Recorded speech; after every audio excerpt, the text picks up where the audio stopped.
नमस्कार, आप सभी दर्शकों का लाइव इंडिया हर पल में स्वागत है। और एक बार फिर से हम चर्चा करेंगे नेशनल बुलेटिन को लेकर के कि आखिर फिलहाल क्या कुछ चल रहा है। आपको बता दें कि सबसे पहले हम बात करेंगे भाजपा में शामिल होने के बाद पूर्व कांग्रेस विधायक निर्मल ने कहा है कि प्रधानमंत्री नरेंद्र मोदी और प्रदेश के मुख्यमंत्री मोहन यादव का विकास का एजेंडा है। मैंने पिछले 6 महीनों में देखा है कि मेरे क्षेत्र का विकास काफी अच्छे से हो रहा है। विकास की धारा के साथ अपने क्षेत्र का विकास करने के लिए मैं भाजपा में शामिल हुआ हूं।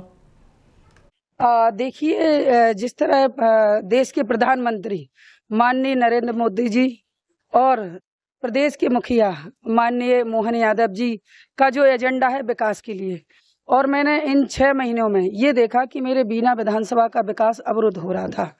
क्योंकि मैंने विधानसभा का जब जनसंपर्क किया था तो मैंने क्षेत्र की जनता के लिए कई वादे किए थे कि मैं ये करवाऊंगी वो करवाऊंगी, लेकिन मैंने इन 6 महीनों में बहुत ये देख रखा था कि मेरा कुछ भी काम नहीं हो पा रहा है। तो जब विकास की धारा के साथ हमें विकास करवाना है अपने क्षेत्र को, तो मैं इस विकास की धारा में शामिल हुई हूँ और माननीय नरेंद्र मोदी जी और माननीय प्रदेश के मुखिया मोहन यादव जी के नेतृत्व में आज यहाँ पर मैं शामिल हो गई। तो आपको लगता है कांग्रेस में रहकर आप क्षेत्र का विकास नहीं कर पाए? जी बिल्कुल, कांग्रेस में रहकर अभी क्षेत्र का हम विकास नहीं करवा सकते हैं, क्योंकि सरकार भी नहीं है और ना ही एजेंडा है कुछ। अभी कांग्रेस के पास कोई एजेंडा नहीं है जो आगे में भविष्य में कुछ संभावना मिले विकास के लिए। तो आज चूंकि विकास पूरा देश का है, प्रदेश का हो रहा, और इसमें हमारा बिना विधानसभा क्यों वंचित रहे। बढ़ते अगली खबर की और बात करेंगे। केंद्रीय गृह मंत्री अमित शाह ने जनसभा को संबोधित करते हुए कहा कि जगनमोहन रेड्डी ने विकास की गाड़ी को पटरी से उतार दिया था। आपको बता दें कि विकास शून्य है और इसको लेकर के उन्होंने आंध्र प्रदेश पर 13,50,000 करोड़ का कर्ज डालने का काम किया है जगन बाबू की सरकार ने। इस पूरे मामले को लेकर के सुनिए क्या कुछ कह रहे हैं। संयुक्त आंध्र प्रदेश के मुख्यमंत्री रहे, तब आंध्र प्रदेश को टॉप पर ले गए थे। आंध्र के विभाजन के बाद भी यहां फाउंडेशन डाला, मगर जगन बाबू ने डेवलपमेंट की गाड़ी को पटरी पर से उतार दिया है। చంద్రబాబు నాయుడు గారు ఉమ్మడి ముఖ్యమంత్రిగా ఉన్నప్పుడు అభివృద్ధికి చిరునామాగా ఆంధ్రప్రదేశ్ లో నిలిపారు. దాని తర్వాత విభజన జరిగిన తర్వాత కూడా గట్టి పునాదులను వేసి ఆర్థిక వ్యవస్థను పటిష్టం చేస్తే తర్వాత ముఖ్యమంత్రి అయిన జగన్మోహన్ రెడ్డి ఈ అభివృద్ధి నుంచి దారి మళ్లించి రాష్ట్రాన్ని భ్రష్టు పట్టించారు. डेवलपमेंट जीरो है, इन्वेस्टमेंट टॉप है और अनएम्प्लॉयमेंट हाईएस्ट है। ఇన్వెస్ట్మెంట్ పూర్తిగా పెట్టుబడులు పూర్తిగా సున్నా అయింది, అవినీతి మాత్రం కొండంత అయ్యింది। और आंध्र प्रदेश पर 13,50,000 करोड़ का कर्ज डालने का काम एक जगन बाबू की सरकार ने किया है। ఆంధ్రప్రదేశ్ ప్రజల మీద 13,50,000 కోట్ల అప్పు తీసుకొచ్చి మన తల మీద భారం మోపే పని ఇవాళ జగన్మోహన్ రెడ్డి చేశారు। इंफ्रास्ट्रक्चर के प्रोजेक्ट रुके हुए हैं और लैंड माफिया की इंडस्ट्री। बढ़ेंगे अगली खबर की और बात करेंगे पश्चिम बंगाल के कांग्रेस अध्यक्ष राष्ट्रीय अध्यक्ष मल्लिकार्जुन खड़गे ने कहा कि 45 साल में इतनी बेरोजगारी बढ़ी जिसकी चिंता उन्होंने नहीं की। बेरोजगारी के बारे में बोलते रहते हैं, 2 में से एक अब कांग्रेस गायब जरूर करेगी। हम बोलते हैं महंगाई हो गई है तो वो कुछ करो, तो उनके द्वारा कहा जाता है आपकी जमीन छीन लेंगे। 45 साल में इतनी बेरोजगारी बढ़ी, उसका फिक्र उनको नहीं है, उसके बारे में नहीं बोलते। बेरोजगारी के बारे में बोले तो वो बोलते भैंस, 2 भैंस में 1 भैंस जाएगा। हम बोलते कमर तोड़ महंगाई हो गई, कुछ करो, तो वो बोलते हैं कि आपकी जमीन छीन लेंगे। अमीर गरीब की जो बढ़ती खाई है, मैं अभी कहा था, तो उसके बारे में मैं पूछे तो वो बोलते हैं कि कांग्रेस आई तो ये सब लूट लेके जाएंगे।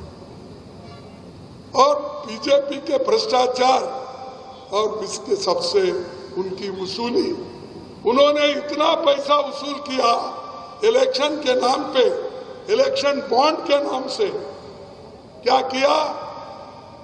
चंदा दो धंधा लो। क्या किया? चंदा दो धंधा लो। तो सबके पास पैसे लिए, कॉन्ट्रैक्ट्स दिए। जो कॉन्ट्रैक्ट ज्यादा देता है उसके पास ज्यादा चंदा लिए। और ये हमको बोलते हैं कांग्रेस भ्रष्ट है। अरे भाई, हम भ्रष्ट है बोल बोल के तो तुम पावर में आए। तुम क्या कर रहे हो? तुम तो हमारे पास जो आदमी रहता है, ये यहाँ पर किसी भी पार्टी का हो, मैं नाम नहीं लेना चाहता, चाहे वो टीएमसी हो, चाहे कांग्रेस के हो, चाहे बीआरएस के हो, चाहे टीएमसी के हो, किसके भी हो, डीएमके का हो, कोई भी हो, उसको तोड़ तोड़ के लेते हैं और कहते हैं ये कांग्रेस में, अपोजिशन पार्टी में सब भ्रष्ट लोग भरे, उनको छोड़ूंगा नहीं। अबे पकड़ लेके तो आप बैठे और छोड़ूंगा नहीं बोलते। उन लोगों को मंडी पे कौन बिठा लिया? हमारे पास चौहान बोल के चीफ मिनिस्टर थे, एक्स चीफ मिनिस्टर बम्बई के, उनको सुबह डराए, शाम में वो बीजेपी में ज्वाइन हो गया और बोला हम लोगों को आके, उसने बोला साहब बहुत तंग करे मुझे, यहां तक आ गया, मुझे सता रहे ईडी वाले, सता रहे ये अपने इनकम टैक्स वाले, सता रहे ये ईबीसी वाले, तो इसीलिए मुझे जाना पड़ता है। वो गया, वहां पर राज्यसभा मेंबर बना। ऐसे बहुत उदाहरण है। मैं समय की कमी होने से मैं ज्यादा बात नहीं करता। हमारे पास जो भ्रष्ट लोग थे, बाबा तुम उनको क्यों लिए? मैं पूछता हूं, तुम्हारे पास आते ही क्लीन हो गए, अच्छे हो गए, हरिश्चंद्र के बेटे हो गए वो। यहां तक कि नहीं, मोदी जी ये कहते हैं हमारे पास जो लोग आए, या शाह के परसों इंटरव्यू में, हमारे पास जो लोग आए हैं उधर जो भ्रष्ट है, वो है जो कलंकित है, उनको हम एक एक करके देखेंगे। उसके बाद अगर वो कलंकित है सही तो उसको निकाल देंगे। बढ़ते अगली खबर की ओर और बात करेंगे उत्तर प्रदेश कांग्रेस के घोषणा पत्र को लेकर। उत्तर प्रदेश के सीएम योगी आदित्यनाथ की टिप्पणी पर कांग्रेस के राष्ट्रीय अध्यक्ष मल्लिकार्जुन खड़गे ने कहा, हमारे घोषणा पत्र में नारी न्याय, युवा न्याय, किसान न्याय आदि की बातें की गई है, तो क्या यह मुस्लिमों के लिए है? बिना हिंदू मुस्लिम बोले उनका खाना नहीं पचता है। मैं तो उसका उत्तर यहाँ दिया कि ये मुसलमानों के लिए मैंने लिस्ट बनाया, जो नारी न्याय है, युवा न्याय, किसान न्याय है, महिला न्याय, ये सब मुसलमानों के लिए है। और उनको हिंदू मुसलमान बोले बगैर उनको खाना हजम नहीं होता। और उनकी मंशा यही है कि किसी ढंग से पोलराइज करना, वोट तोड़ना, ये काम करते हैं। बढ़ते अगली खबर की ओर और बात करेंगे हैदराबाद की। तो तेलंगाना भाजपा अध्यक्ष जी किशन रेड्डी ने कहा कि केंद्रीय गृह मंत्री आज प्रचार प्रसार के लिए तेलंगाना आ रहे हैं और साथ ही साथ उन्होंने कहा है कि हैदराबाद और कई अन्य जगहों पर उनका चुनाव प्रचार प्रसार होगा। 8 और 10 मई को प्रधानमंत्री नरेंद्र मोदी तेलंगाना आने वाले हैं। 8 को वे अलग अलग जगहों पर जाने वाले, साथ ही 10 को भी वो तेलंगाना में रहेंगे और हैदराबाद में जनसभा को संबोधित करेंगे। अमित शाह जी तेलंगाना प्रचार के लिए आ जा रहे। आज वो हैदराबाद, वरंगल और आदिलाबाद 3 जगह वो अलग अलग प्रचार करेंगे। मंत्री अमित शाह जी शाम को फिर वो बंगाल जाएंगे और 8 और 10 तारीख को फिर आदरणीय प्रधानमंत्री जी भी तेलंगाना टूर के आने वाले हैं। 8 तारीख को करीमनगर, वरंगल, 10 तारीख को महबूब नगर और हैदराबाद में पब्लिक मीटिंग में आदरणीय प्रधानमंत्री जी एड्रेस करने वाला है इलेक्शन रैलीज को। बढ़ते अगली खबर की ओर और बात करेंगे उत्तर प्रदेश ग्रेटर नोएडा में एक गांव में यहां पर सूखी झोपड़ी में आग लग गई।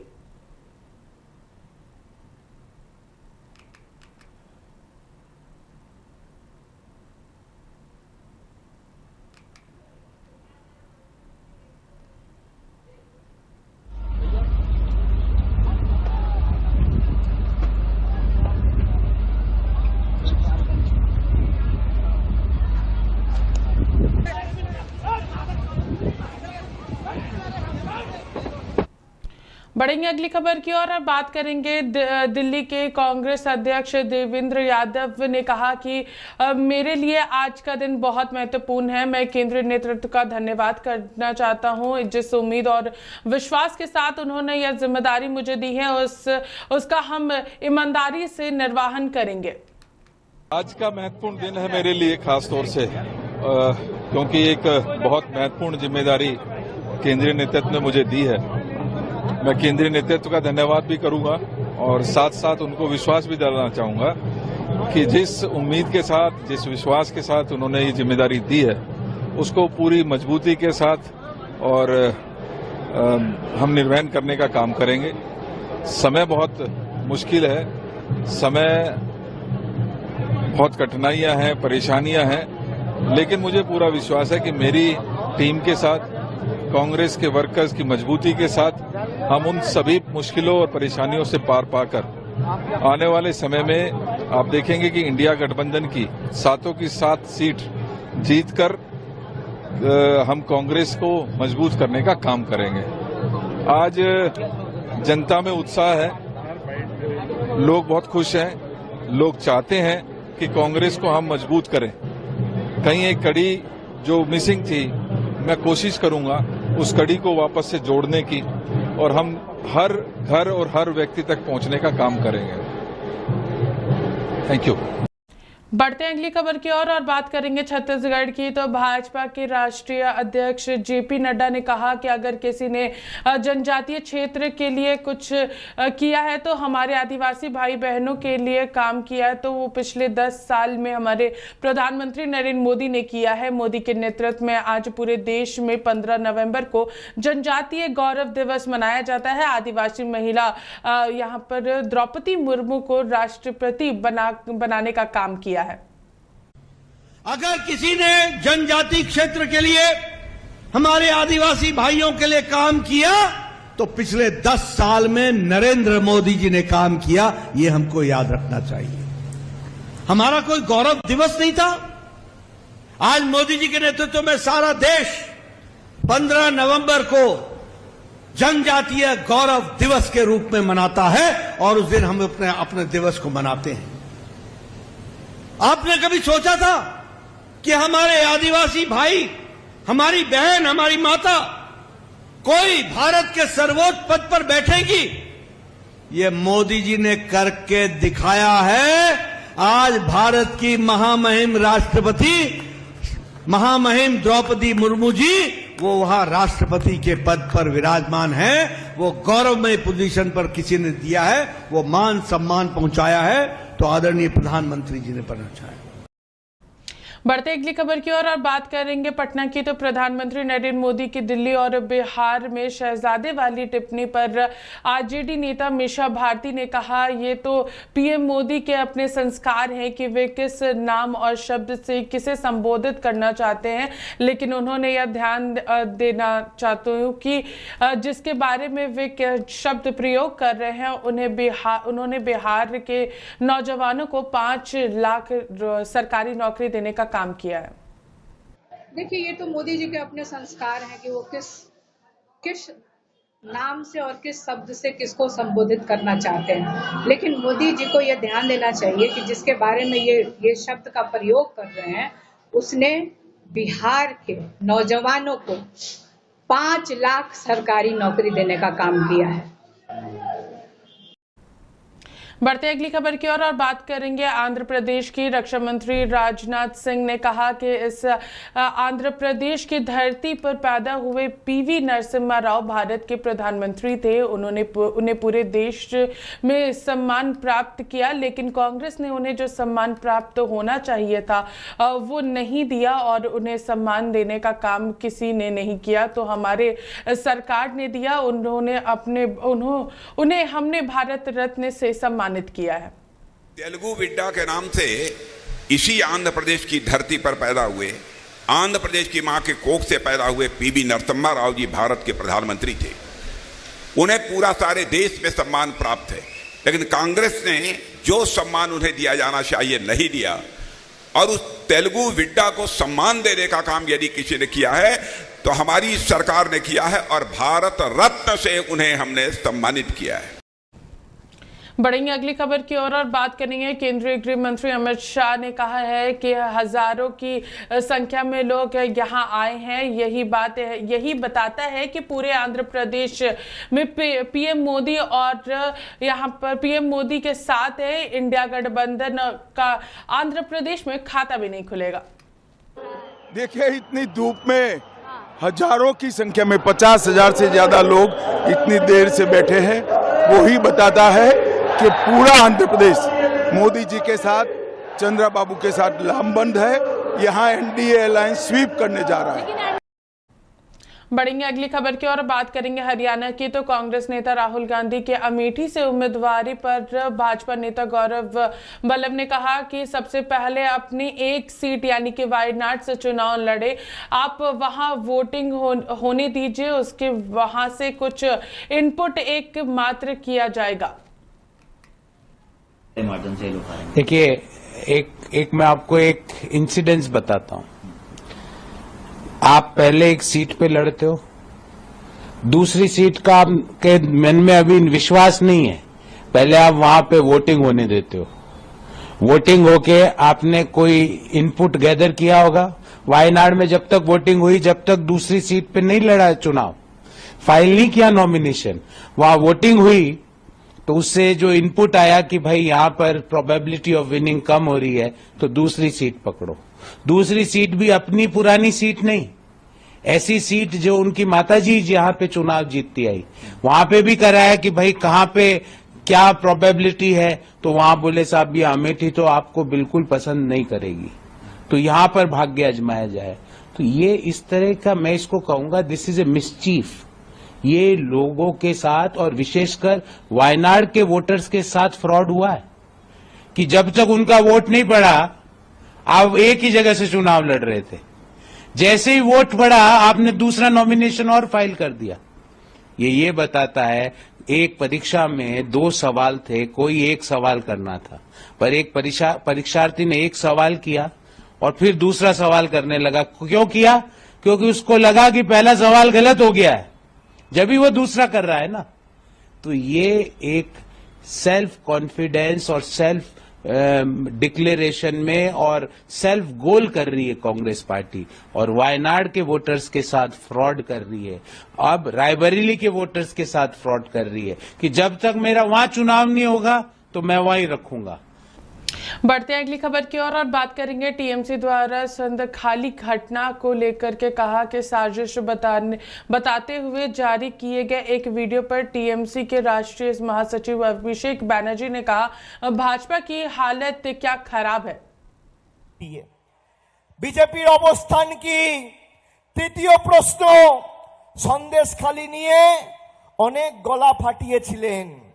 কালকে সন্দেশখালি দেখেছেন তো, প্রমাণ হয়ে গেছে যে বাংলার মানুষকে কলুষিত করতে গিয়ে, কলঙ্কিত করতে গিয়ে, কালিমা লিপ্ত করতে গিয়ে তৃণমূলকে ছোট করেনি, বাংলার মানুষকে ছোট করেছে। আপনারা সবাই সন্দেশখালির ভিডিও দেখেছেন।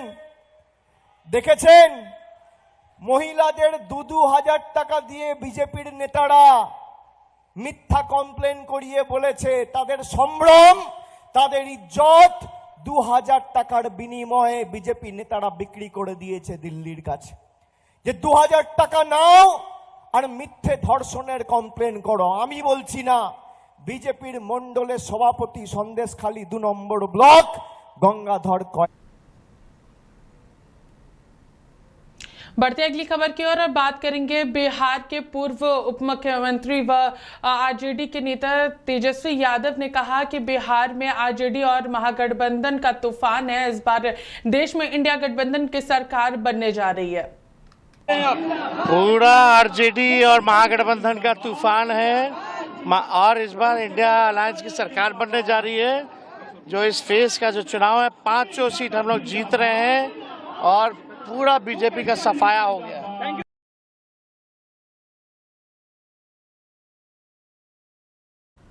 बढ़ेंगे अगली खबर की ओर और बात करेंगे दिल्ली की। राजस्थान के मुख्यमंत्री भजन लाल ने कहा कि मुझे जिस तरह का उत्साह उमंग का वर्तन देखने को मिल रहा है उससे मैं कह सकता हूं कि भाजपा दिल्ली में सातों की सातों सीट जीतने जा रही है। मैं आज हर्ष मल्होत्रा जी के चुनाव प्रचार में मैं यहाँ आया हूँ। मैं कह सकता हूँ कि जहाँ मुझे जिस तरह का उत्साह और उमंग दिख रहा है और जिस तरह का दिल्ली का पूरा वातावरण दिख रहा है, हम दिल्ली की सातों सीटें बहुत बड़े मार्जिन के साथ जीतने वाले हैं। ये क्षेत्र ऐसा है जिसमें राजस्थानी प्रवासी बहुत बड़ी संख्या में रहते हैं। मैंने आज सभी हमारे प्रवासी बंधुओं से आग्रह किया है कि आप सभी तीसरी बार देश के यशस्वी प्रधानमंत्री नरेंद्र मोदी जी को तीसरी बार प्रधानमंत्री बनाने के लिए आप दिल्ली की सभी सीटों पर भारतीय जनता पार्टी को वोट करेंगे। निश्चित रूप से जो उत्साह और उमंग मैंने देखा है, जैसा मैंने आपसे कहा है, दिल्ली के अंदर हमारी सातों की सातों सीटें बीजेपी जीतेगी। बढ़ते अगली खबर की ओर बात करेंगे। हरियाणा के मुख्यमंत्री नायब सिंह सैनी ने कहा कि देश को भ्रष्टाचार के मामले में दुनिया में बदनाम करने का काम कांग्रेस और गठबंधन गठबंधन कर रही है, लेकिन पीएम मोदी ने इन 10 वर्षों में दुनिया में भारत का सम्मान बढ़ाने और देश को विकास की एक और नई बुलंदी देने का काम किया है। भ्रष्टाचार के मामले में दुनिया में बदनाम करने का काम ये कांग्रेस की पार्टी और जो गठबंधन गठबंधन के लोग थे इन्होंने किया, परंतु नरेंद्र मोदी जी ने इन 10 वर्षों में दुनिया में भारत का सम्मान बढ़ाने का काम किया है और देश को एक नई विकास की नई धुरी देने का काम इन 10 वर्षों के अंदर नरेंद्र मोदी जी ने किया है, जिसकी चर्चा आम व्यक्ति करता है। आने वाले समय के अंदर हमारी हरियाणा की 10 की 10 लोकसभा की सीटें, एक करनाल की विधानसभा की सीट बड़े मैंडेट के साथ वो जीत करके तीसरी बार नरेंद्र मोदी जी को प्रधानमंत्री बनाने का काम करेंगे। और मुझे विश्वास है, मैं रोहतक में आया हूँ, अभी मेरा तीसरा चौथा चक्कर ये रोहतक के अंदर है। मेरा पहले बहादुरगढ़ के अंदर आया था। जब मैं बहादुरगढ़ में गया तो वहाँ के लोगों का जोश उत्साह देखने को मिलता था। मैं रोहतक में गया, रोहतक के अंदर भी जो जोश जो उत्साह नॉमिनेशन के ऊपर लोगों का देखने को मिला। आज बेरी के अंदर भी ये ऐतिहासिक रैलियां हो रही हैं और मैं आज लोगों के विश्वास के ऊपर एक बात कहता हूं कि डॉक्टर अरविंद शर्मा जी रोहतक से 5 लाख से पार, क्योंकि लोगों ने कहा है। मैंने उनको पूछा है कि आप कितनी वोटों से, मखा पिछली बार आपने हमारी शक्कर में घी थोड़ा कम डाला है। डाला तो है पर कम डाला है और खाने में आनंद नहीं आया। मखा इसके अंदर घी और गणा डाल दो जिससे हमें और आनंद आए, तो नरेंद्र मोदी जी और विकास की गति को तेज कर सके। और लोगों ने एकदम कहा कि अब की बार डॉक्टर अरविंद शर्मा 5 लाख पार वोटों से यहाँ से जीत करके 5वीं बार सांसद बन रहे हैं। तीसरी बार नरेंद्र मोदी जी को प्रधानमंत्री बनाने का काम ये रोहतक के लोग करेंगे। मैं रोहतक के लोगों को ये आह्वान भी आज करूंगा कि आइए मिलकर के इस भारत के विकास के लिए अपना योगदान दें। गर्मी बहुत है, परंतु इस गर्मी के अंदर एक एक वोट हो, ये लोकतंत्र का महापर्व है। बढ़ते अगली खबर की ओर बात करेंगे मुख्यमंत्री ममता बनर्जी की। तो ममता बनर्जी ने कहा कि संदेश खाड़ी पर प्रधानमंत्री ने बहुत दुख जताया था, लेकिन किस तरह से संदेश खाड़ी की घटना को पैसे देकर सजाया गया और कई बातें उन्होंने यहाँ पर कही है। क्या कुछ कहा सुनी। সন্দেশখালী আপনারা কেউ ভাবতে পেরেছিলেন প্রধানমন্ত্রী এসে কত কাঁদছেন? মনে হচ্ছে আহারে মায়ের দুঃখে ওনার বুক জড়িয়ে যাচ্ছে। ঘটনাটা কিভাবে সাজিয়েছিল একবারও বুঝতে পেরেছিলেন? একবারও বুঝতে পেরেছিলেন সন্দেশখালী কি করে টাকা দিয়ে সাজানো হয়েছিল? আমি বিজেপিকে বলবো, মনে রাখবেন, টাকা দিলে টাকা পাওয়া যায়, কিন্তু মায়ের আত্মসম্মান চলে গেলে একবার সেই আত্মসম্মান ফিরে পাওয়া যায় না। বাংলার মায়েদের নিয়ে এ অসম্মান করবেন না, এ অপমান করবেন না, আপনাদের সতর্ক করে দিচ্ছি। फिलहाल इस नेशनल बुलेटिन में हमारे साथ इतना ही। तब तक के लिए देखते रहिए लाइव इंडिया हर पल। नमस्कार।